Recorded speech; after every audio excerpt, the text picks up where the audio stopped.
जोहार दोस्तों, मैं उरांव सर आप लोगों को स्वागत करता हूं आज का जीके के क्लास में। आज का क्वेश्चन बहुत ही महत्वपूर्ण है जो आपके एग्जाम में 100% देखने को मिलेगा। तो समय को न गंवाते हुए चलिए पहला क्वेश्चन शुरू करते हैं। पहला क्वेश्चन शुरू करने से पहले बता दें, आज हम लोग देखने वाले हैं सामान्य ज्ञान जीके का छठा क्लास। इससे पहले हम लोग सामान्य ज्ञान जीके का 5 क्लास ऑलरेडी कर चुके हैं। तो जिन लोगों ने नहीं देखा है एक बार देख लीजिएगा, क्योंकि इसमें जो है महत्वपूर्ण क्वेश्चन को हम शामिल किए हैं। जो आपका आगामी जो परीक्षा होगा उसमें ठीक इसी प्रकार का क्वेश्चन पूछा जाएगा। और आपको पता है कि झारखंड उत्पाद सिपाही का एग्ज़ाम कभी भी लिया जा सकता है, यानी कि उसकी शुरुआत हो चुकी है, ये एग्ज़ाम जल्द ही होने वाला है।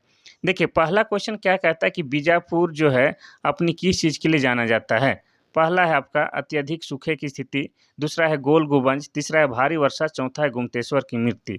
इसका सही आंसर होगा आपका ऑप्शन नंबर बी, गोल गुंबज। बीजापुर गोल गुंबज के लिए प्रसिद्ध है। यह गुंबज बीजापुर के सुल्तान मुहम्मद आदिल शाह का, किसका? मुहम्मद आदिल शाह का मकबरा है। आदिल शाह का मकबरा है।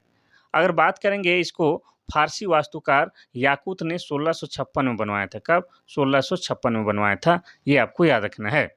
अब बढ़ते हैं हम लोग क्वेश्चन नंबर 2। क्वेश्चन नंबर 2 कहता है कि निम्न में से कौन सा भारत आने वाला पहला अंग्रेजी जहाज है? पहला है एलिजाबेथ, दूसरा है फ्रांसिस डे, तीसरा है रेड ड्रैगन, चौथा है मे फ्लावर। इसका सही आंसर हो जाएगा आपका option number C, red dragon. तो भारत आने वाला पहला अंग्रेजी जहाज का नाम क्या है? रेड ड्रैगन है। चलिए आगे बढ़ते हैं हम लोग क्वेश्चन नंबर 3 की ओर। क्वेश्चन नंबर 3 कहता है कि लाहौर षड्यंत्र मामला किसके विरुद्ध रजिस्टर किया गया था? पहला है वी.डी. सावरकर, दूसरा है भगत सिंह, तीसरा है चंद्रशेखर आजाद, चौथा है अरविंद घोष। इसका सही आंसर हो जाएगा आपका option number B, Bhagat Singh. तो आपको बता दें कि 8 अप्रैल, कब? 8 अप्रैल 1929 में लाहौर में सैंडर्स की हत्या के विरोध में भगत सिंह के खिलाफ से रजिस्टर किया गया था ये आपका लाहौर षड्यंत्र मामला। चलिए आगे बढ़ते हैं हम लोग क्वेश्चन नंबर 4 की ओर। क्वेश्चन नंबर 4 कहता है कि अहस्क्षेप नीति का अर्थ क्या है? पहला है निष्पक्ष विधि, दूसरा है व्यापार पर नियंत्रण, तीसरा है कुछ प्रतिबंधों का हट जाना, चौथा इनमें से कोई नहीं। इसका सही आंसर हो जाएगा आपका ऑप्शन नंबर सी, कुछ प्रतिबंधों का हट जाना। क्या कहलाता है? अहस्क्षेप की नीति कहलाता है। अब देखते हैं हम क्वेश्चन नंबर 5। क्वेश्चन नंबर 5 कहता है कि किस देश के साथ भारत की सबसे लंबी अंतर्राष्ट्रीय सीमा है? पहला है भूटान, दूसरा है नेपाल, तीसरा है बांग्लादेश, चौथा है पाकिस्तान। इसका सही आंसर हो जाएगा आपका ऑप्शन नंबर सी, बांग्लादेश। तो बांग्लादेश के भारत की सबसे लंबी अंतर्राष्ट्रीय सीमा लगी हुई है। बांग्लादेश के साथ कुल सीमा की लंबाई लगभग कितनी है? 4096 किलोमीटर। 4096 किलोमीटर की सीमा भारतीय सीमा, या यूँ कहें कि बांग्लादेश और भारत की सीमा एक दूसरे में लगती है कितनी? 4096 किलोमीटर। और बांग्लादेश क्या है? भारत का पड़ोसी राज्य है और स्थल भाग से जुड़ा हुआ है। और बांग्लादेश की राजधानी क्या है? तो इसका राजधानी आपका ढाका है, ढाका। और बांग्लादेश की मुद्रा क्या है? तो इसकी मुद्रा आपका टका है। ये भी आपको याद रखना है। चलिए आगे बढ़ते हैं हम लोग क्वेश्चन नंबर 6। क्वेश्चन नंबर 6 कहता है कि अक्टूबर और नवंबर के महीने में भारी वर्षा होती है। पहला है गारो, खासी और जयंतिया की पहाड़ियां पर, दूसरा है छोटा नागपुर की पठार, तीसरा है कोरोमंडल की तट पर, चौथा है मालवा की पठार में। इसका सही आंसर हो जाएगा आपका ऑप्शन नंबर सी, कोरोमंडल के तट में। यानी कि अक्टूबर और नवंबर के महीनों में भारी वर्षा कोरोमंडल के तट पर होती है, ये आपको याद रखना है। चलिए आगे बढ़ते हैं हम लोग क्वेश्चन नंबर 7। क्वेश्चन नंबर 7 कहता है कि मध्य प्रदेश में किस वस्तु के सर्वाधिक अभयारण्य हैं? पहला है बाघ, दूसरा है सिंह, तीसरा है मोर, चौथा है लंगूर। इसका सही आंसर हो जाएगा आपका ऑप्शन नंबर ए, बाघ। तो भारत के मध्य प्रदेश राज्य में सर्वाधिक पशु बाघ अभयारण्य है। इसी कारण मध्य प्रदेश को टाइगर राज्य के नाम से भी जाना जाता है। और मध्य प्रदेश की राजधानी क्या है? तो भोपाल है, ये आपको याद रखना है। चलिए आगे बढ़ते हैं हम लोग क्वेश्चन नंबर 8 की ओर। क्वेश्चन नंबर 8 कहता है कि भारत में सबसे बड़ा कृषि प्रायोगिक फार्म कहाँ स्थित है? पहला है भोपाल, दूसरा है अम्बाला, तीसरा है सूरतगढ़, चौथा है जामनगर। इसका सही आंसर हो जाएगा आपका ऑप्शन नंबर बी, अम्बाला में। ठीक है, कहाँ? अम्बाला में। तो भारत में सबसे बड़ा कृषि प्रायोजित फार्म जो है आपका अम्बाला में स्थित है। ठीक है, कहाँ? अम्बाला में।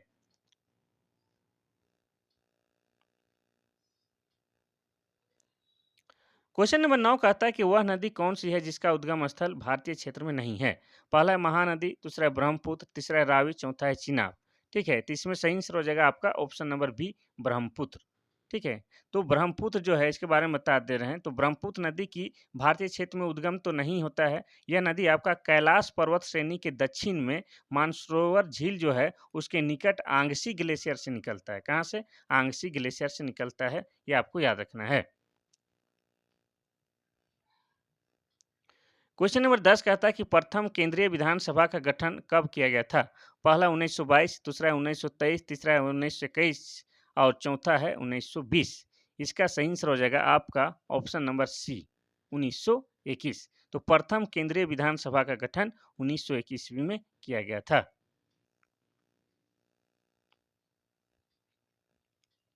क्वेश्चन नंबर 11 कहता है कि भारतीय संविधान के किस भाग में कार्यपालिका से न्यायपालिका को पृथककरण किया गया है? पहला है प्रस्तावना, दूसरा है मूल अधिकार, तीसरा है राज्य के नीति के निर्देशक तत्व और चौथा है 7वीं अनुसूची। इसका सही आंसर हो जाएगा आपका ऑप्शन नंबर सी राज्य की नीति का निर्देशक तत्व। ठीक है, तो आपको बता दें कि भारतीय संविधान के राज्य के नीति के निर्देशक तत्व में कार्यपालिका से न्यायपालिका का पृथककरण किया गया है।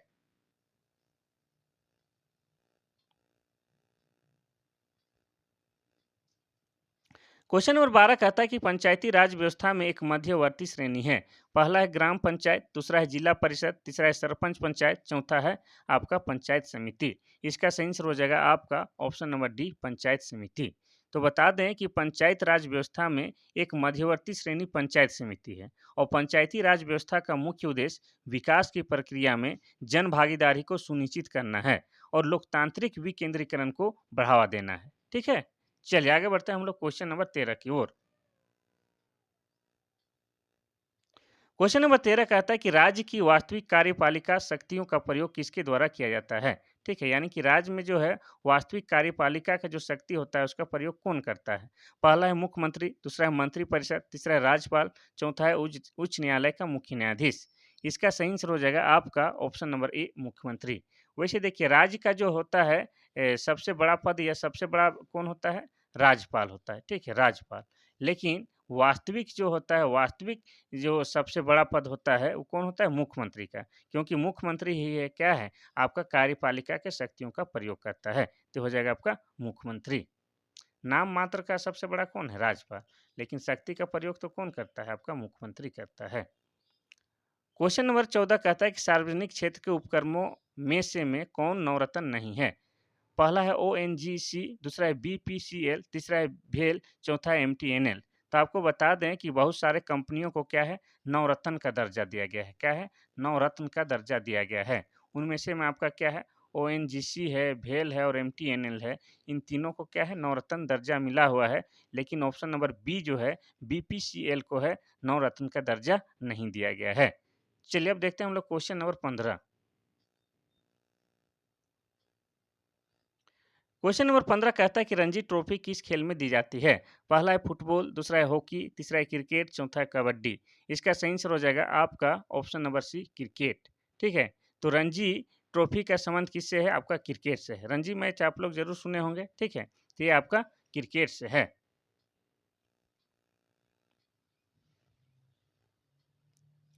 क्वेश्चन नंबर 16 कहता है कि जयपाल राणा का संबंध किस खेल से है? पहला है भारोत्तोलन, दूसरा है मुक्केबाजी, तीसरा है निशानेबाज, चौथा है तीरंदाज। इसका सही आंसर हो जाएगा आपका क्या? ऑप्शन नंबर सी निशानेबाज से। तो जयपाल राणा का संबंध निशानेबाजी खेल से है। नेक्स्ट देखते हैं हम लोग क्वेश्चन नंबर 17। बिल्कुल रफ्तार में करा रहे हैं, बिल्कुल टाइम वेस्ट नहीं करना है, अभी कुछ और भी काम है। ठीक है। शाम वाला जो शाम को जो आता है आपका झारखंड जीके की क्लास, उसके लिए अभी थोड़ा सा तैयारी करना है, क्वेश्चन लिखना है, इसीलिए थोड़ा सा जल्दी जल्दी करा रहे हैं। ठीक है, क्या है कि झारखंड जीके वाला क्लास तो बहुत जरूरी है, ये भी जरूरी है लेकिन वो सबसे ज़्यादा जरूरी है। क्योंकि आपको पता है कि झारखंड उत्पाद सिपाही में टोटल 50 क्वेश्चन जो होंगे आपका झारखंड जीके से रहेंगे और ये इंडिया जीके वाला में भी 5 से 10 क्वेश्चन आपका झारखंड से ही संबंधित रहेंगे। यानी कि 50, 55, 60 क्वेश्चन जो है आपको झारखंड जीके का ही आएगा। तो झारखंड जीके ज़्यादा बहुत ज़्यादा महत्वपूर्ण है, इसीलिए 7 बजे जो उसका क्लास आएगा तो उसका अभी तैयारी करना है, उसका क्वेश्चन लिखना है, इसीलिए जल्दी जल्दी क्लास करा रहे हैं। देखिए 17 नंबर का क्वेश्चन कहता है कि भगवान जगन्नाथ की रथ यात्रा किस राज्य का एक प्रसिद्ध त्योहार है? पहला है उड़ीसा, दूसरा है पश्चिम बंगाल, तीसरा है तमिलनाडु, चौथा है बिहार। इसका सही आंसर क्या होगा? तो हो जाएगा इसका ऑप्शन नंबर ए उड़ीसा। ठीक है। उड़ीसा में आपका क्या है, भगवान जगन्नाथ का मंदिर है। यहीं पर रथ यात्रा हर साल होता है, जो कि आपका इंडिया ही नहीं क्या है, पूरे विश्व लेवल में प्रसिद्ध है। यहाँ पर लाखों की संख्या में श्रद्धालु आते हैं, ठीक है। और ये जो है भगवान जगन्नाथ का मंदिर कहाँ है? उड़ीसा के पुरी में है शायद ना? हाँ, पुरी में है। कल हम शायद गलती से उड़ीसा की राजधानी कुछ और बता दिए थे। उड़ीसा की राजधानी क्या है? भुवनेश्वर ही है, कोई डाउट नहीं है। ठीक है, भुवनेश्वर होगा। कल शायद पूरी बता दिए थे या कुछ बता दिए थे, मैसेज आया था 1-2 गो, तो हम देखे। ठीक है, तो उड़ीसा की राजधानी भुवनेश्वर ही है, कोई दिक्कत नहीं है। और आपका पुरी में क्या है? भगवान जगन्नाथ भगवान का मंदिर है, वहीं पर क्या है, आपका रथ मेला लगता है और वहाँ पर लाखों की संख्या में श्रद्धालु आते हैं। अब इस उड़ीसा की बात की जाए तो उड़ीसा क्या है, आपका झारखंड का पड़ोसी राज्य है। और झारखंड का दक्षिण में कहाँ? झारखंड के दक्षिण में क्या है, ये सीमा बनाता है। यहाँ पर आपका झारखंड के दक्षिण में उड़ीसा है, ये आपको याद रखना है। यहाँ पर जो पश्चिम बंगाल दिया हुआ है, पश्चिम बंगाल भी क्या है? पश्चिम बंगाल झारखंड के पूरब में है, ठीक है। झारखंड के पूरब में आपका पश्चिम बंगाल है, यानी कि ये झारखंड के पूरब दिशा से सीमा साझा करता है। और पश्चिम बंगाल में क्या है? पश्चिम बंगाल की राजधानी क्या है? ये आपका कोलकाता है। क्या है? कोलकाता है। और यहाँ की सीएम कौन है? तो यहाँ की सीएम ममता बनर्जी है, ये आपको याद रखना है। और एक चीज़ यहाँ देखिए तो बता ही देते हैं, बिहार दिया हुआ है। तो बिहार से तो हम लोग अलग हुए हैं, तो ये आपका झारखंड के ऊपर में है, यानी कि उत्तर दिशा में, ठीक है। और बिहार की बात किया जाए तो बिहार की राजधानी क्या है? पटना है। और यहाँ के सीएम वर्तमान में कौन है? तो नीतीश कुमार है। चलिए आगे बढ़ते हैं हम लोग क्वेश्चन नंबर 18 की ओर।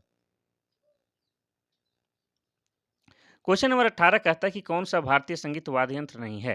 पहला है तबला, दूसरा है बांसुरी, तीसरा है सरोद, चौथा है मदाल। इसका सही आंसर हो जाएगा आपका ऑप्शन नंबर डी, मदाल। मदाल जो है आपका भारतीय संगीत वाद्य यंत्र नहीं है। और तीनों है तबला, बांसुरी, सरोद, सब कुछ क्या है? भारतीय संगीत वाद्य यंत्र है। वैसे आपको आगे के क्लास में बता चुके हैं कि जिससे मुंह से फूंक कर बजाया जाता है, उस वाद्य यंत्र को हम लोग क्या बोलते हैं? उसको हम लोग सुशीर वाद्य यंत्र बोलते हैं, ठीक है। और जिसको तार से छेड़ के बजाया जाता है या तार से बजाया जाता है, उसको हम लोग तंतु वाद्य यंत्र बोलते हैं। ठीक है, तंतु वाद्य यंत्र के तहत आ जाएगा गिटार, आ जाएगा वायलिन, आ जाएगा आपका, और क्या, ये केंद्रीय आ जाएगा ये सब। और सुशीर वाद्य यंत्र में आपका बांसुरी हो जाएगा, मुरली हो जाएगा, यही सब है, शहनाई हो जाएगा। चलिए आगे बढ़ते हैं हम लोग क्वेश्चन नंबर 19 की ओर। क्वेश्चन नंबर 19 कहता है कि पूर्व राष्ट्रपति डॉक्टर एपीजे अब्दुल कलाम को भारत रत्न से सम्मानित कब किया गया था? पहला है 1995, दूसरा है 1997, तीसरा है 1985, चौथा है 2006। इसका सही आंसर हो जाएगा आपका ऑप्शन नंबर बी, 1997। तो आपको पता है कि हमारे पूर्व राष्ट्रपति डॉक्टर एपीजे अब्दुल कलाम बहुत ही महान थे। इसको क्या कहा जाता है? इसे मिसाइल मैन भी कहा जाता है। क्या कहा जाता है? मिसाइल मैन भी कहा जाता है, क्योंकि एक साइंटिस्ट थे। इन्होंने मिसाइल का आविष्कार भी किया है और भारत के लिए बहुत सारे चीज़ इन्होंने किया है, ठीक है? तो ये महान व्यक्ति थे, इसीलिए इन्हें भारत रत्न दिया जाना तो बनता ही है। तो इन्हें भारत रत्न मिला भी है, जो कि भारत का सबसे बड़ा पुरस्कार होता है भारत देश का, वो मिला है आपका 1997 ईस्वी में। अब देखते हैं हम लोग क्वेश्चन नंबर 20। क्वेश्चन नंबर 20 कहता है कि किस वर्ष international committee of red cross को शांति के क्षेत्र में नोबेल पुरस्कार से सम्मानित किया गया है? पहला है 1977, दूसरा है 1987, तीसरा है 1965, चौथा है 1990। इसका सही आंसर हो जाएगा आपका ऑप्शन नंबर ए, 1977। तो रेड क्रॉस को जो है आपका शांति के क्षेत्र में जो है नोबेल पुरस्कार मिला है कब? 1977 ईस्वी में। और आपको बता दें कि नोबेल पुरस्कार क्या होता है? पूरे विश्व लेवल में, विश्व लेवल में सबसे बड़ा पुरस्कार होता है, ये भी आपको याद रखना है। अब देखते हैं हम लोग क्वेश्चन नंबर 21। क्वेश्चन नंबर 21 कहता है कि अटल पेंशन योजना की शुरुआत किस वर्ष किया गया था? पहला है 9 मई 2015, दूसरा है 26 अप्रैल 2016, तीसरा है 8 अगस्त 2018, चौथा है 10 दिसंबर 2017। इसका सही आंसर हो जाएगा आपका ऑप्शन नंबर ए, 9 मई 2015। ठीक है, अटल बिहारी के नाम पर, अटल बिहारी वाजपेयी जो हमारे पूर्व प्रधानमंत्री रहे हैं, उन्हीं के नाम पर अटल पेंशन योजना शुरू किया गया था। और ये कब किया गया था? तो ये किया गया था 9 मई 2015 को। क्वेश्चन नंबर 22 कहता है कि कौन सा व्यक्ति को फेसबुक का संस्थापक माना जाता है? पहला है मार्क जुकरबर्ग, दूसरा है पेरी ओमिडचर, तीसरा है बिल गेट्स, चौथा इनमें से कोई नहीं। इसका सही आंसर हो जाएगा आपका option number A, mark Zuckerberg. तो फेसबुक के संस्थापक कौन है? Mark Zuckerberg. और फेसबुक के चक्कर में सब लइका पगलाल है और पूरा ज़िंदगी करियर सब बर्बाद कर रहा है, तो फेसबुक नहीं चलाना है, ठीक है? लेकिन इसके जो संस्थापक हैं, कौन है? मार्क जुकरबर्ग, ये भी याद रखना है, ठीक है? चलिए, आगे बढ़ते हैं हम लोग क्वेश्चन नंबर 23 की ओर। क्वेश्चन नंबर 23 कहता है कि पेजिंग इंडिया पुस्तक के लेखक कौन है? पहला है मनीषा कोइराला, दूसरा है सबा नकवी, तीसरा है वेद माथुर, चौथा है डॉक्टर मनमोहन सिंह। इसका सही आंसर हो जाएगा आपका option number D, doctor Manmohan Singh. Paging India किताब के लिखने वाले व्यक्ति कौन है? डॉक्टर मनमोहन सिंह। और डॉक्टर मनमोहन सिंह जो है हमारे पूर्व क्या है? पूर्व पीएम है, पूर्व प्रधानमंत्री हैं, ये आपको याद रखना है भारत का। और किस पार्टी से थे? तो ये आपका कांग्रेस पार्टी से थे और 10 साल क्या है? 10 साल तक ये क्या है? भारत का प्रधानमंत्री रहे हैं, ये आपको याद रखना है। तो हो गया हमको हम लोग का 23वां सवाल। हमको लगता है क्लास खत्म हो चुका है। तो ये था आज का महत्वपूर्ण क्लास, आप लोग के लिए काफ़ी प्रयास, शिद्दत, मेहनत के साथ लाए हैं। क्लास देख के जाने से पहले एक बार लाइक कर दीजिएगा, शेयर कर दीजिएगा, कमेंट कर दीजिएगा और कुछ भी बतियाना हो तो आप लोग क्या कीजिएगा, मेरा जो व्हाट्सअप नंबर है 93 34 40 05 26, इसमें आप लोग मैसेज या व्हाट्सअप के माध्यम से बातचीत कीजिएगा, ठीक है? आज के लिए बस इतना सा ही, कल फिर मिलते हैं, तब तक के लिए थैंक यू, धन्यवाद।